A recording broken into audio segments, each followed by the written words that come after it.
The Philadelphia Eagles have made it official. Defensive end Bryce Huff is no longer with the team. The team traded him to the San Francisco 49ers for a mid-round pick. I know there's a lot of confusion going on around there about what that mid-round pick means and what it is. Let's clear it up right now.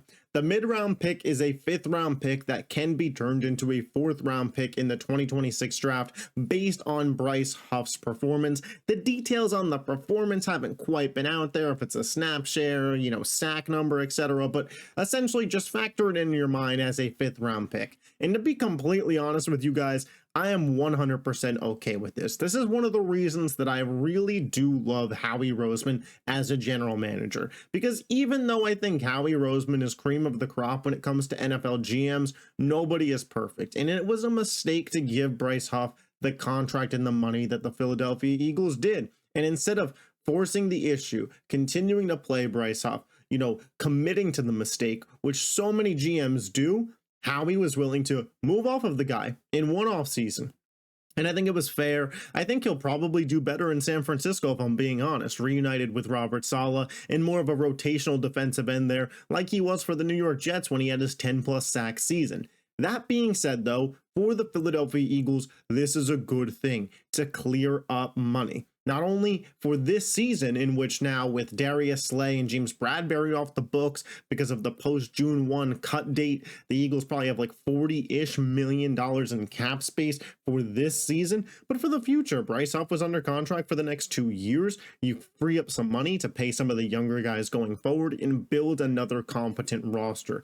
This, I've been preaching it all offseason, is not the same Eagles team as it was the first time they won the Super Bowl, where it was a lot of vets, a lot of older guys, a backup quarterback, QB controversy, old vets at the wide receiver and running back spot, where you kind of knew that it wasn't a team that was going to repeat. They could have potentially gone on a run, but it was nowhere near as strong as the roster is this year. This Eagles team reminds me of the 2013-2014 Seattle Seahawks, where you're looking at, hey, they play their cards right and they're a potential dynasty. You think back to that Seahawks team, and it's like if they had just given the ball to Marshawn Lynch, they're back-to-back Super Bowl champs, and who knows, maybe the chemistry doesn't get all effed up and out of whack. That's how I feel about this Eagles team. So every single year, every single move should be under a microscope, and moving off of Bryce Huff was a really, really good choice.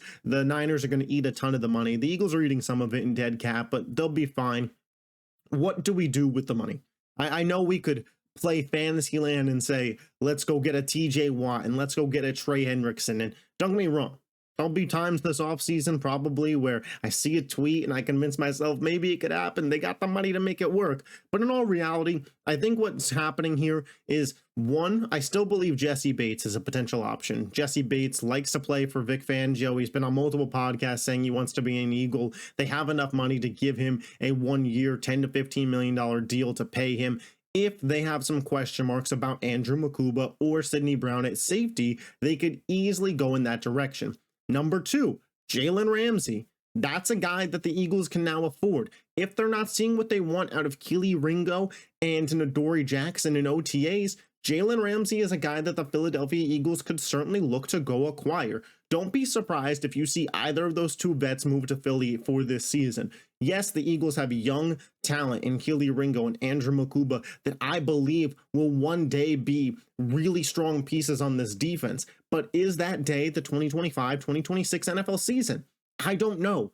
But what I do know is the Super Bowl window is right now. So you have to be able to compete right now. And those guys likely give you a better shot than the younger counterparts to them. It's just the facts, guys. And if the Eagles can get one of those guys for 1 year, I'm in on the deal. I've also heard Kyle Pitts. Do the Eagles trade one of those 2026 mid-round picks for Kyle Pitts? Run a lot of 2 tight end sets this year with Goddard and Pitts, because Alcantara and Goddard are both not under contract next year. So the Eagles do have a hole at tight end as we look ahead to the 2026 season. Can they tap into that potential of Kyle Pitts and then potentially get him at a discount from what we would see for other star tight ends if they can make him into that? That is also a possibility.